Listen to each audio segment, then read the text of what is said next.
Long days and pleasant nights, fellow travelers along the path of the beam. I am known on this level of the tower as Jaime and Fuego, and if it please you, join me here for another Hail to Stephen King special. That's right, yes, we are tinkering with different ideas, maybe Hail to the hill, run to the hill. I don't know, there's different ideas here, but most importantly, you can call me Fuego, and you are on the horror show.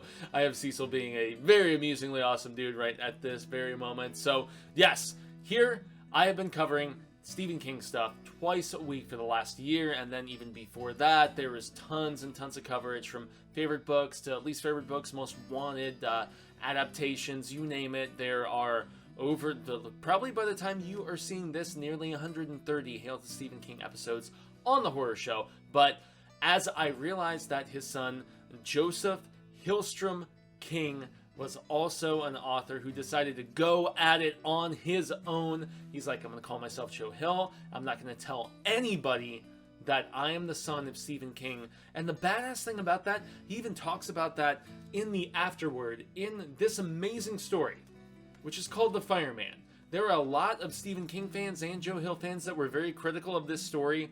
I completely and concurrently disagree. This story is amazing.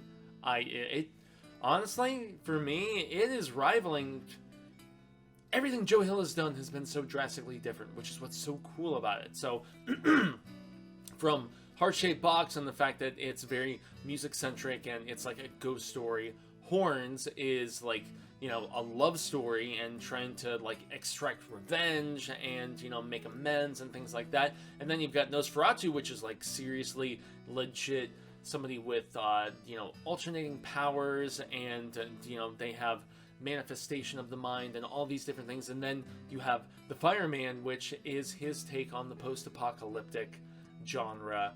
And, you know, everybody's like, oh, it's like The Stand. He even has the same, you know, quote from Bruce Springsteen at the beginning, but he states very deliberately where his influences on his sleeve are being worn in this book.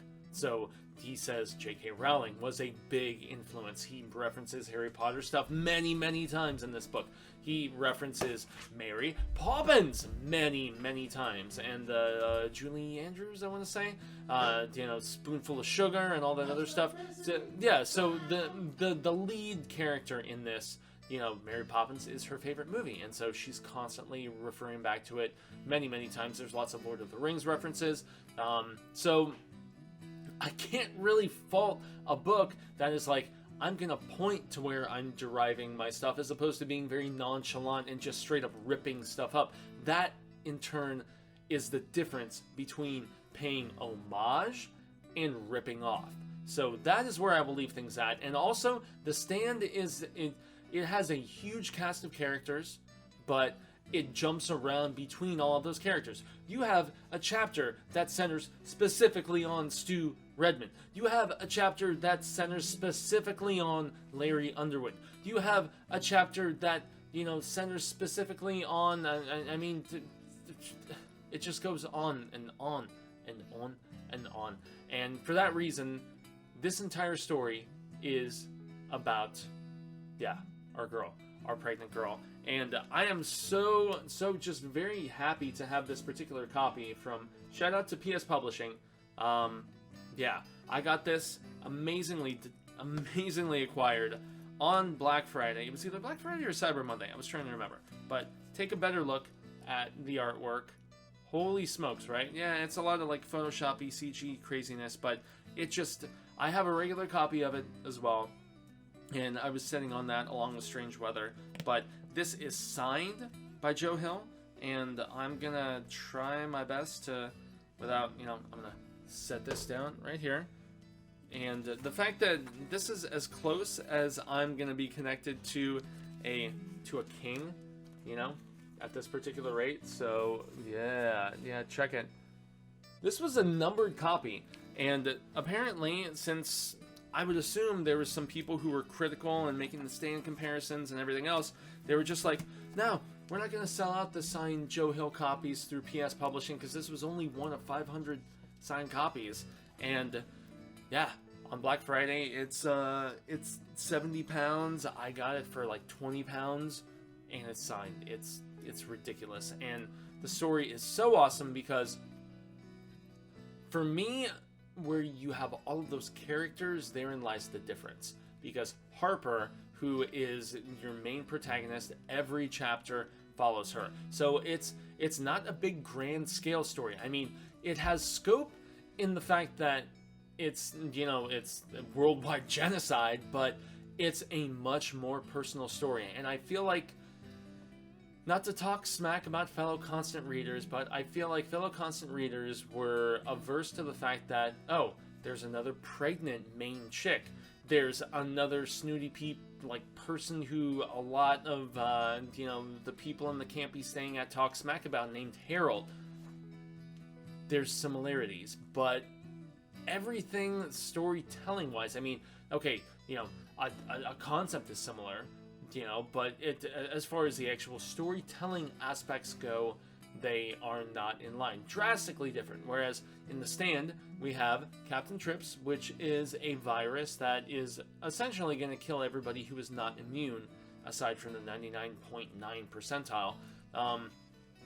They do things very differently with this. So in The Fireman, you have a spore that is mutated, and this mutated spore has, when people are infected, they get something that has been dubbed Dragon Scale. And that's apparently a Game of Thrones reference, which, Joe Hill, makes mention of in this book as well. I don't watch Game of Thrones or read George R.R. Martin, so I don't know that. But, fans and friends of the show brought that to my attention. But, so, the Dragon Scale spreads on the skin. It looks like a rash initially, and it's almost like a burn, but the end game and the eventuality is the fact that, yeah, we are going to eventually spontaneously combust if infected with this spore. And so, as time goes by, the entire world, yeah, it gets totally fucked, and it's unfortunate, and it's crazy, but whereas with The Stand, it's jumping from character to character to character. As I mentioned, you've got Franny, you've got, so on and so forth, and various others. You've got Stu, you've got, Larry, all these other people, even Trash Can Man and various others that they focus specific chapters upon. Everything is told from the perspective of Harper, and Miss Harper, as she takes on a different last name halfway through the story without spoiling anything, because I do not want to do that. But long story short, she has a very loving relationship with her husband. She's a nurse. She goes into nursing. She works at a school initially, and that's where you see one of the first just cases of somebody spontaneously combusting, blowing up on the fields of this school, on the playground, more or less. And then she goes and she's volunteering at this hospital, and she's trying to assist with the process, but things are drastically deteriorating and just going downward, and her husband starts to get that kind of paranoia, which is synonymous with some of the side effects of this affliction. And so he sees that she's infected, and he thinks he's immediately going to get infected. Doesn't happen. Yeah, and I'm not trying to spoil anything significantly. That doesn't mean he doesn't get infected afterwards, or does he? I don't know. But it causes major friction in the marriage, and that is about the time when she is trying to escape from a argumentative situation. She comes back into contact with this guy named the Fireman, who is this British dude who was apparently, as a lad, obsessed with firemen and just the rescuing aspect of it. And he takes Harper to a place that also, this is another thing, besides the Harold character, there is also a deaf character. It's post-apocalyptic. There's some similar names and some similar, just ways that characters are built.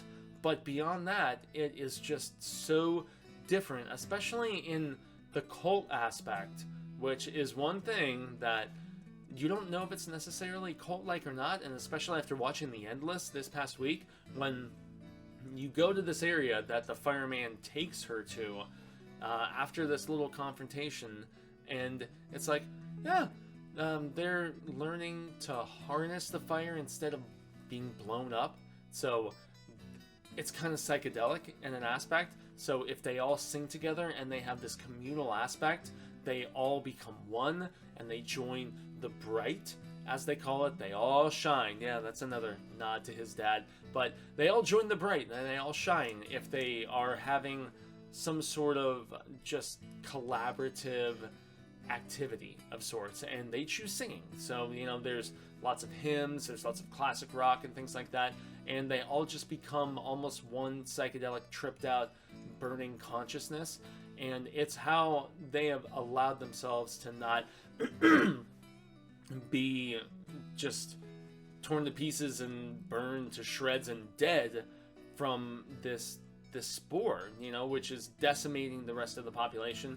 And so obviously you have to think that there is going to be a push and a pull aspect, and the push back is the fact that you hear a radio host consistently and significantly, and whereas the Fireman does not have major references to older Stephen King stuff, Joe Hill stuff. It's not as much in the Hill universe of sorts, although they do mention Nazalacola, and then I'm like, oh, so I know what level of the tower this is on, which is pretty dope. The fact that he gives his dad that sort of nod is pretty rad, and the fact that Harper is like, yeah, I found an old Nazalacola, and it reminded me of, you know, the off-brand soda I drank as a kid, so you know where it is. He's carrying the torch for his pops, which is really cool.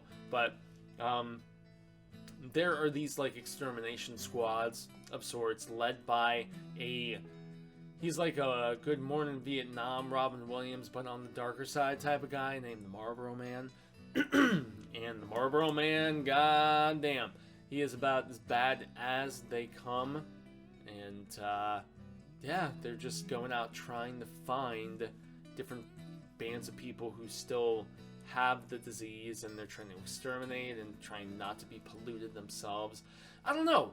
At the end of the day, without spoiling too very much of this story, I love Harper's plight. I love the fact that she trusts some people in this commune that she eventually gets to, but she doesn't trust others. I love the fact that there are full-blown evil exterior forces beyond the ones that she is living with that might be evil, or some of them might be evil. And that's what really just gives some intrigue to this story, is the fact that even when she ends up on this cult-like compound, you know everybody is not bad there. You know, besides the deaf kid and his older sister, you have the kind of stepfather who is the fireman, and the Brit is fantastic, man. I mean, just all of his references to 80s music and different things like that, so cool. Also the fact that he has found the ability to harness the fire, like, it's like straight up Human Torch style. He can conjure like a 30-foot demon, you know? He can make like fire axes with his hands. It's like really legit crazy coolness. And so that's another thing that you can tell Joe Hill wrote a lot of comic books as a kid. And he's written comics, you know, Lock and Key and The Cape and stuff like that. So, yeah, I see some of the reasons why fans have said it's too similar. But I don't personally think the similarities are beyond, like, groundwork.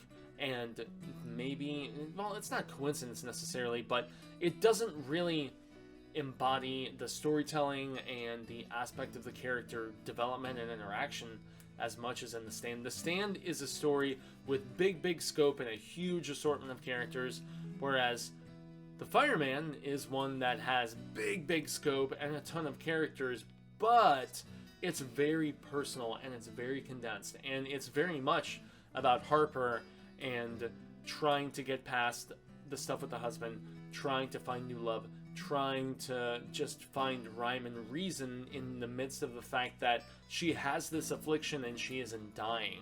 So, I don't know.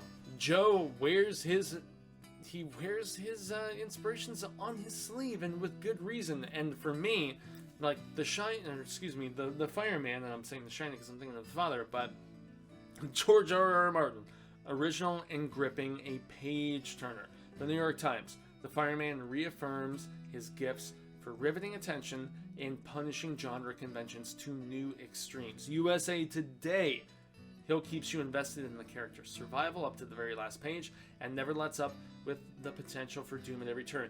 And that's one thing where I have to mention, Luis, I'm not sure the proper, pronunciation you prefer, sir, but Liljins and Lilgias, I'm so bad about remembering, like, the nature of your Stephen King site, dude, where you report news constantly, but you have since joined Hail to Stephen King, and I'm so very glad to have you on there, man, because your insight is immense and impeccable.